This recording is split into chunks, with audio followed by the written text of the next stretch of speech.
Hello বন্ধুরা, ধনী ও গরিবদের মধ্যে পার্থক্য শুধু অর্থের নয়, বরং মানসিকতা, অভ্যাস এবং জীবনের প্রতি দৃষ্টিভঙ্গির।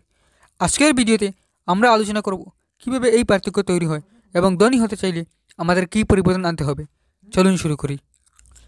নাম্বার ওয়ান, লক্ষ্য ও পরিকল্পনা। ধনী মানুষ সবসময় একটি দীর্ঘমেয়াদী লক্ষ্য নির্ধারণ করে এবং সঠিক পরিকল্পনা অনুযায়ী কাজ করে। অন্যদিকে গরিব মানুষ প্রায়শই দৈনন্দিন চাহিদা পূরণের মাঝেই আটকে থাকে। তাই সফল হতে হলে আজই নিজের জীবনের লক্ষ্য ঠিক করুন।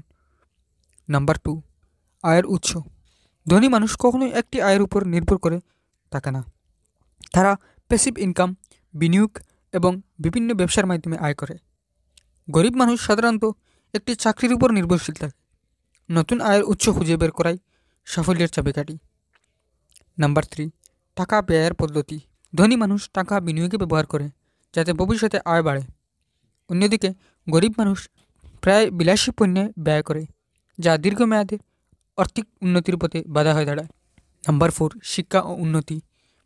ধনী মানুষ সারা জীবন শিখতে থাকে। তারা বই পড়ে, কোর্স করে এবং নিজেদের দক্ষতা বাড়ায়। গরিব মানুষ অনেক সময় বিনোদনে বেশি সময় ব্যয় করে।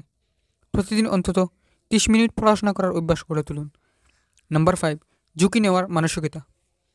ধনী মানুষ ঝুঁকি নিতে ভয় পায় না। তারা নতুন কিছু শুরু করার সাহস করে।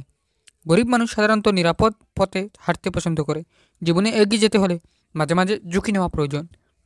বন্ধুরা, ধনী ও গরিবদের মধ্যে পার্থক্য কেবল টাকার নয়, বরং মানসিকতার। আমরা যদি ধনী মানুষদের অভ্যাস ও মানসিকতা গ্রহণ করতে পারি, তবে আমাদের জীবনেও পরিবর্তন আসবে। ভিডিওটি যদি আপনাদের ভালো লেগে থাকে তাহলে লাইক দিন, শেয়ার করুন এবং চ্যানেলটি সাবস্ক্রাইব করুন। কমেন্টে জানিয়ে দিন আপনার জীবন বদলাতে কী পদক্ষেপ নিতে চান। দেখা হবে পরবর্তী ভিডিওতে। ধন্যবাদ।